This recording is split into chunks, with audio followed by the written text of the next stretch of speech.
Hello and welcome to the extra episode of my trophy guide for Hogwarts Legacy. This video is not required to go through the guide.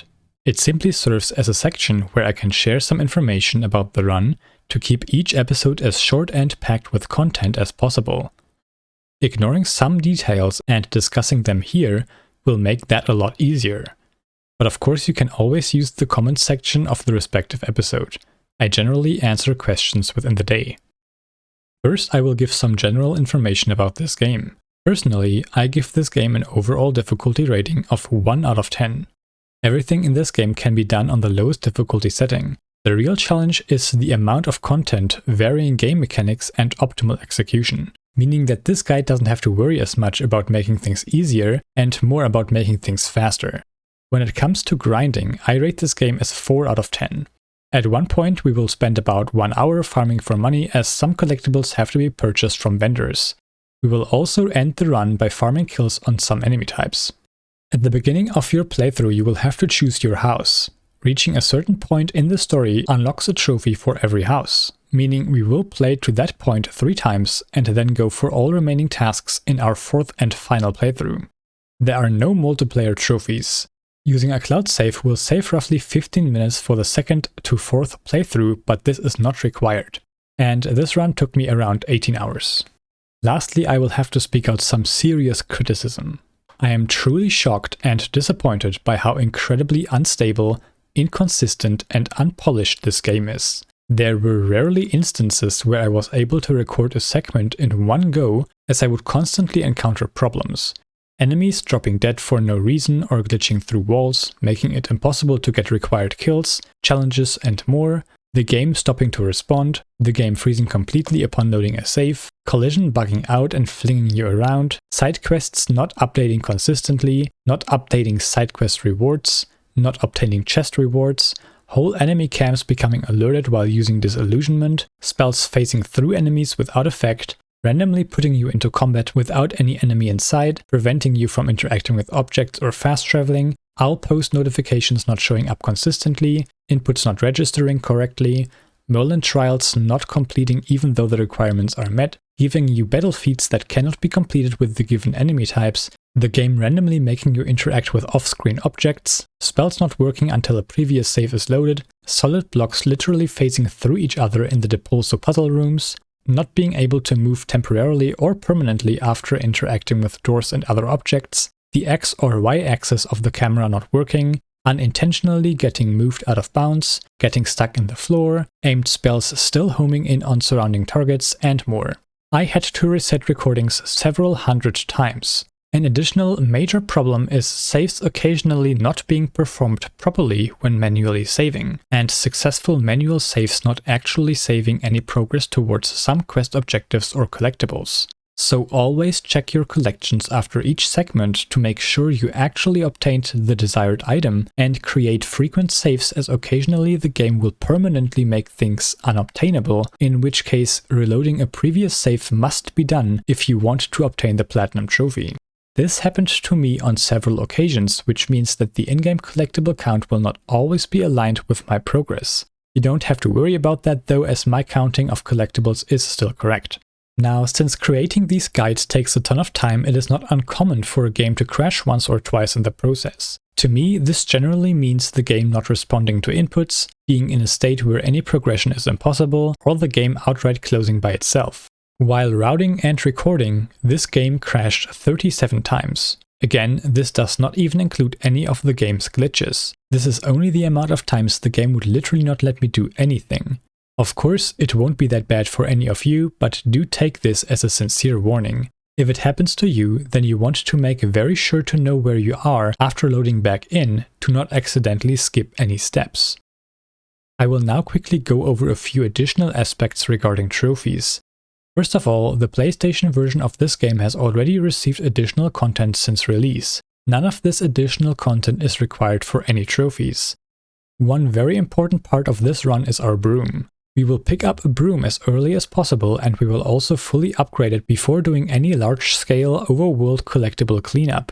Only 2 of the 3 upgrades are required for the Platinum. The final Broom upgrade will let us fly 5% faster during a boost, increases the maximum height allowed to have an infinite boost, and lets us boost 25% longer when flying outside that range. Given that we will spend a lot of time traveling on our Broom, and the cost of 7,500 galleons can be covered in just a few minutes, this is absolutely worth it. Let's talk about gear next. Equipping pieces of gear can increase your offense or defense. Gear is only obtained from chests that are spread throughout the game. What gear you obtain from any given chest is completely random, which makes this a massive pain to take into consideration. Luckily, the game is already extremely easy on the lowest difficulty, but better gear will still speed up combat encounters, which is why I still wanted to route in better equipment. Therefore, I will only open legendary chests. Those still give you random pieces of gear, but it will always be of the highest rarity and will have the highest chance of improving your stats. Additionally, these can also be sold for the most amount of money. After much consideration, I have decided to not show my location on the map after each and every collectible. There are several reasons for this. It would not only increase the length of this run by several hours, but it is also straight up impossible to do in certain areas since the in-game Hogwarts castle map is straight up unusable, and only covering half of the collectibles is not acceptable. I will therefore link an interactive map in the description that you can use to follow my route more easily. You will have to obtain all 603 collectibles in this game. Part of this are 140 conjurations, 75 traits, and 42 wand handles. Some of these have to be picked up from collection chests throughout the Hogwarts Highlands. Each chest is fixed to give you a conjuration, trait, or wand handle. But which conjuration, trait, or wand handle you obtain is randomized. This is important to know in case you do end up missing a collectible, as you will then have to double check every single collection chest of that type. One way to still keep track is to always compare your number of collectibles to mine, as I will state the amount of pickups up to that point after every single collectible I obtain. You also have to complete 95 Moorland trials. They are marked on the map with a leaf icon. However, they only appear once you get somewhat close to them, and they disappear once completed. Meaning that if you miss one of those, you will also have to check all the previous locations.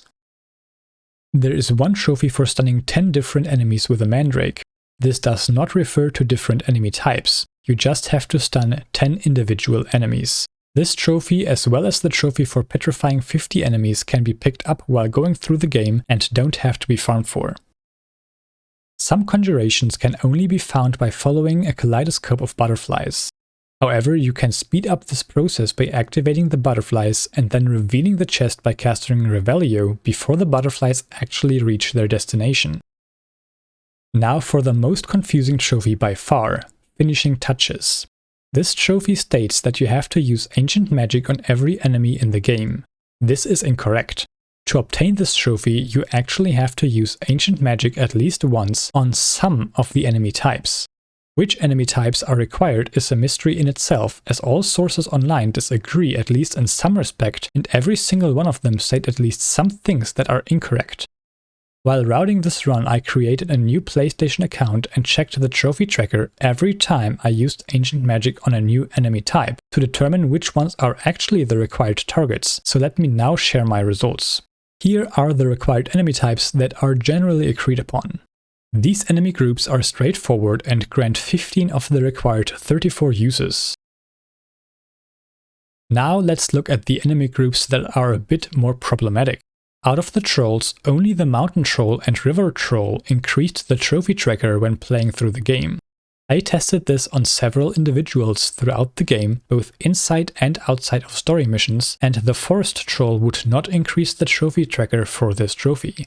No, it does not make sense, but seeing that I did still get to a total of 34 does show that the tracker works correctly.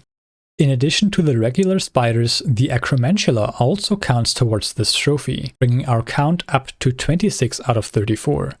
This spider is not a unique enemy, and we will encounter it during a side quest as well as one of the battle arenas where it can also be fought repeatedly. The Poacher Animagus can transform into the Wolf Animagus, which is not actually an individual enemy type catalogued by your collections. Using Ancient Magic on the Animagus in both its Poacher and Wolf form will increase the trophy tracker each time, meaning both forms count individually. This leaves us with a single required enemy type left, which is the Dark Mongrel. Most sources I found also claim that you have to use Ancient Magic on an enemy called Mongrel, which is also not catalogued in your collections.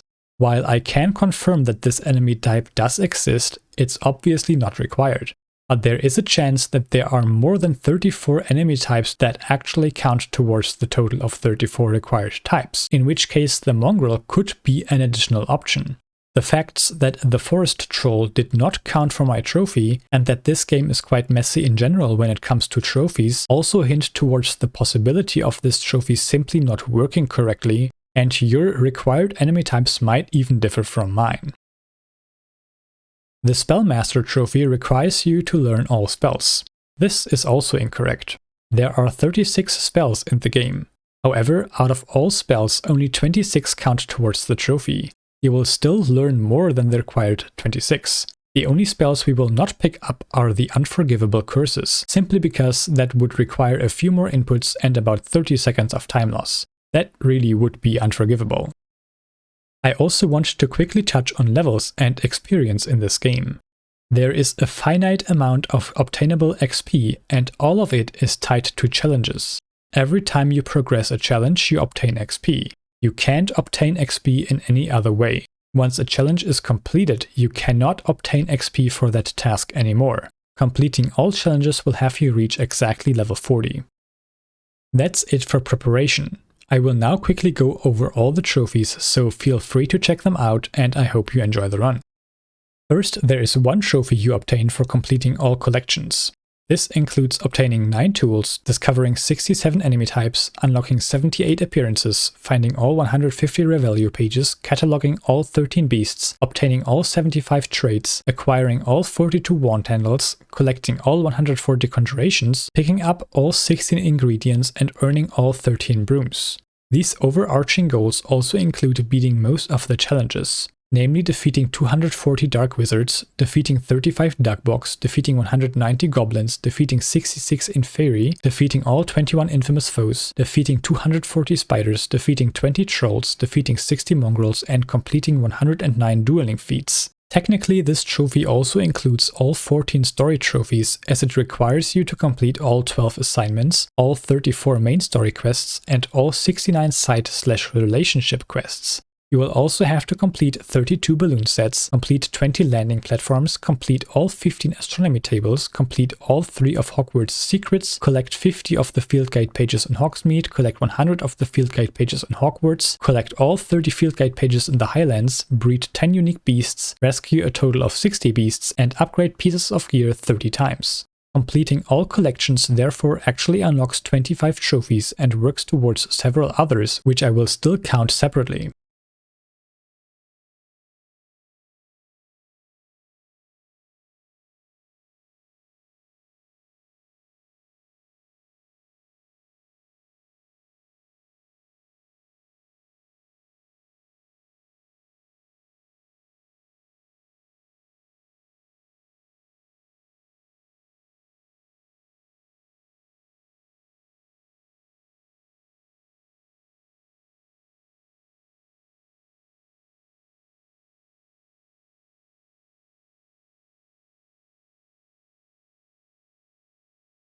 Next, we have the 4 house-specific trophies.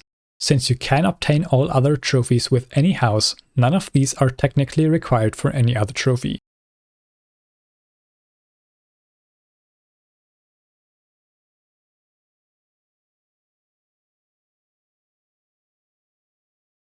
There are 10 trophies for completing miscellaneous tasks.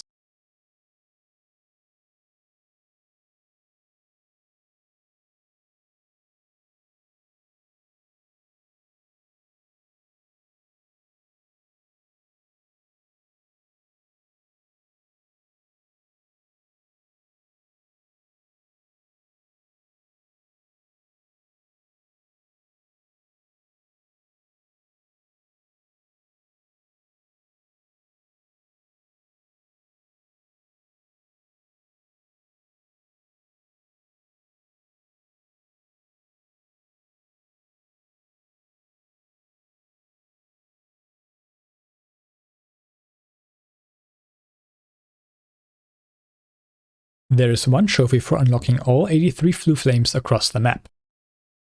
There is 1 trophy for completing all 95 of Merlin's trials. There is 1 trophy for finding all 33 Demiguise statues. And finally, there are 3 trophies tied to leveling up and using your talent points.